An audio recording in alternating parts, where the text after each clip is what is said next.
Bismillah, alhamdulillah, salatu wassalamu ala rasulillah, amma ba'du. Segala puji bagi Allah Jalla Jalaluh, dan salawat serta salam senantiasa kita curahkan kepada Nabi kita Muhammad sallallahu alaihi wasallam, amma ba'du. Anak-anakku sekalian, barakallahu fikum. Sebelum kita memulai pelajaran di pagi hari ini, hendaknya kita berdoa terlebih dahulu. Allahumma anfa'na bima 'allamtana wa 'allimna ma yanfa'una wa zidna ilma. Semoga Allah Subhanahu wa taala senantiasa mengikhlaskan niat kita di dalam menuntut ilmu, dan juga Allah Subhanahu wa taala senantiasa memberikan ilmu yang bermanfaat kepada kita semua. Naam, amin ya rabbal alamin. Anak-anakku sekalian, azani Allahu wa iyyakum, kita telah tahu bagaimanakah keutamaan dari seseorang menuntut ilmu agama, yang dimana keutamaannya sungguhlah atau begitu sangat besar, begitu besar dan tiada tandingannya.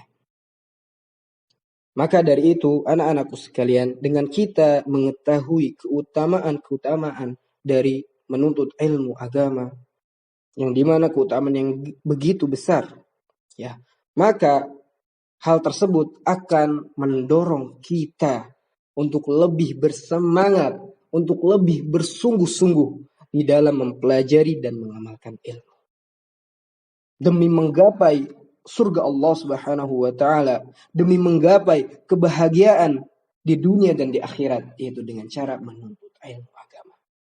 Nah, ada hadis sahih yang disebutkan dalam Sunan Abi Daud nomor 3641. Dan hadisnya sahih dari Katsir bin Qais, ia berkata, "Aku pernah duduk bersama Abu Darda di masjid Damaskus. Lalu datang seorang pria yang lantas berkata, 'Wahai Abu Darda, aku sungguh mendatangi dari kota Rasulullah Shallallahu alaihi wasallam, yaitu adalah kota Madinah Nabawiyah, karena ada suatu hadis yang telah sampai kepadaku, di mana engkau yang meriwayatkannya dari Rasulullah Shallallahu alaihi wasallam. Aku datang ke sini untuk maksud mendapatkan hadis tersebut.' Maka anak-anakku sekalian, barakallahu fikum, lihatlah, hanya demi mendengar satu hadis, hanya demi mendengar satu ilmu, orang ini rela menempuh perjalanan nan jauh dari kota Madinah menuju Damaskus di kota Syam. Ini merupakan hal yang sangat besar. Ini bukan jarak yang dekat. Orang ini menempuh jalan yang sangat jauh dengan safar demi mendapatkan ilmu. Lantas Abu Darda berkata, sesungguhnya aku pernah mendengar Nabi Shallallahu alaihi wasallam bersabda, "Man salaka tariqan yatlubu fihi ilman, salakallahu bihi tariqan min turuqil jannah." Barang siapa yang menempuh jalan untuk mencari ilmu, maka Allah akan mudahkan baginya di antara jalan menuju surga. Ini merupakan keutamaan pertama yang telah kita sebutkan bersama dari seorang yang menuntut ilmu, bahwa dengan ilmu, dengan menuntut ilmu, maka Allah akan mudahkan jalan menuju surga. Ya, tentu saja anak-anakku sekalian, mencari ilmu di atas atau dasar ikhlas, didasarkan karena ikhlas kepada Allah Subhanahu wa taala. Karena setiap ibadah yang didasari ikhlas, itulah yang akan mendapatkan balasan dari Allah Subhanahu wa taala. Menuntut ilmu merupakan ibadah. Ya, jadi ibadah harus dilakukan dengan ikhlas niat karena Allah Subhanahu wa taala. Dan yang dimaksud akan dimudahkan jalan menuju surga adalah ia diberi oleh Allah taufik di dunia untuk beramal saleh.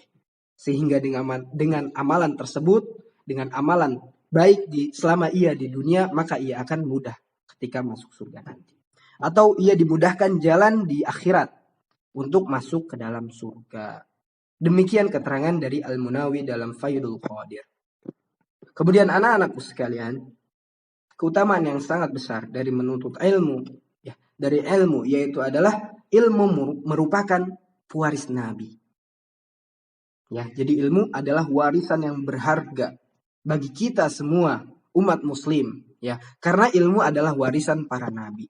Hal ini sebagaimana dinyatakan oleh hadis, al-ulama'u warasatul anbiya wa innal anbiya lam yuwarrisu dinaran wala dirhaman walakin warrasu al-ilm faman akhadahu akhadha bihadzin wafir.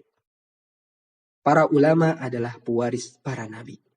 Sesungguhnya para nabi tidak mewariskan dinar ataupun dirham. Akan tetapi yang diwariskan oleh para nabi, para rasul yaitu adalah ilmu. Maka dari itu barang siapa yang mengambil ilmu tersebut, ia telah mengambil bagian yang cukup. Hadis riwayat Abu Dawud, At-Tirmizi dan Ibnu Majah. Dinyatakan sahih oleh Asy-Syaikh Albani rahimahullahu taala dalam Shahihul Jami' nomor 6297. Kemudian anak-anakku sekalian, keutamaan yang sangat besar juga bagi seorang yang menuntut ilmu, ya, bagi seorang yang berilmu, yang mempelajari ilmu, akan Allah angkat derajatnya. Allah Subhanahu wa taala berfirman, "Yarfa'illahu alladhina amanu minkum walladzina utul ilma darajat." Niscaya Allah akan meninggikan orang-orang yang beriman di antara kamu dan orang-orang yang berilmu, yang diberi ilmu pengetahuan beberapa derajat. Quran surat Al-Mujadilah ayat 11. Nah, itulah beberapa keutamaan yang sangat besar dari seorang yang menuntut ilmu, dari seorang yang memiliki ilmu. Ya, seperti itu anak-anak sekalian. Barakallahu fikum. Allah Subhanahu wa taala berfirman di dalam surat Al-Mulk ayat 10, wa qalu law kunna nasma'u aw na'qilu ma kunna fi ashabis sa'ir. Dan mereka berkata, sekiranya kami mendengarkan atau memikirkan peringatan itu, niscaya tidaklah kami termasuk penghuni neraka yang menyala-nyala. Di dalam ayat ini Allah telah memberikan banyak kenikmatan. Ya, anak-anak sekalian, Allah telah memberikan banyak kenikmatan kepada kita semua. Jika tidak kita gunakan untuk mempelajari firman-firman-Nya, ya, jika kenikmatan itu tidak kita gunakan untuk mempelajari ilmu-ilmunya, maka kita akan menjadi salah satu orang yang menyatakan dan Allah abadikan dalam surat Al-Mulk ayat 10, yaitu orang yang masuk ke dalam neraka yang menyala-nyala, yang tidak ingin mengamalkan ilmu. Ya. Semoga Allah Subhanahu wa taala memberikan taufik dan hidayahnya kepada kita untuk bisa menuntut ilmu dan mengamalkannya sesuai dengan tuntunan dari Nabi kita Nabi Muhammad sallallahu alaihi wasallam. Amin ya rabbal alamin. Semoga yang sedikit ini bermanfaat. Wa akhiru da'wana alhamdulillahi rabbil alamin. Wassalamualaikum warahmatullahi wabarakatuh.